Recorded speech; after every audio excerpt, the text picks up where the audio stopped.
আজকে আমি ক্যান্ডিতে, যেটা শ্রীলঙ্কার একটা বড় শহর এবং একটা পাহাড়ি শহর, এবং আজকে আমি এখানকার বা শ্রীলঙ্কার সবচেয়ে ফেমাস ডিশ কতু খাওয়ার চেষ্টা করবো। সিটি সেন্টার 200 ওকে।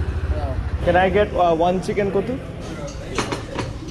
Tomato ketchup. এইটা হচ্ছে কতু, যেটাকে আপনি বেসিক্যালি শ্রীলঙ্কার মেইন ডিশ বলতে পারেন বা সবচেয়ে পপুলার, সবচেয়ে স্টেপল ডিশগুলোর মধ্যে একটা। কিছু সবজি তেলের মধ্যে একটা বড় প্যানে ফ্রাই করে, তার মধ্যে একটা ডিম দিল দেখলাম। আমি চিকেন কতু অর্ডার করছি, বাট ডিম দিবে এটা জানতাম না। অ্যান্ড দেন ওইটার মধ্যে স্লাইসের ডাইসড রুটি মিক্স করে সবকিছু একসাথে ঢেলে চপিং, ওই হ্যান্ডেল বলা জিনিসগুলো ওগুলো দিয়ে কেটে কেটে কেটে পুরো জিনিসটাকে ভালো করে মিশায়। তারপর লিটারালি মুরগির পিসগুলা, হোপফুলি বোনলেস পিস ছিল, ওইটার মধ্যে ঢেলে ওই মুরগিগুলোকেও কেটে ওটার মধ্যে মিশায়। অ্যান্ড তারপর ফাইনালি জিনিসটাকে উঠায় আমার প্লেটের মধ্যে সার্ভ করে, সাথে কিছু কেচাপ সুদ্ধা। এখানে আমি কখনো ঝাল সহ খাবার খেতে পাই না, কারণ এখানে শ্রীলঙ্কার ঝাল আমার যেটা মনে হয় ইভেন বাংলাদেশের ঝালের চেয়েও অনেক বেশি। আর তার উপর দিয়ে সাথে দিচ্ছে আমাকে একটা মিক্সড ফ্রুট জুস, তলায় একটু আইসক্রিম।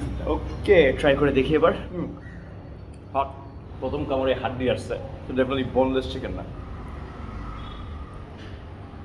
ভালোই আছে। মিক্সড ফ্রুট জুসটা ট্রাই করে দেখি।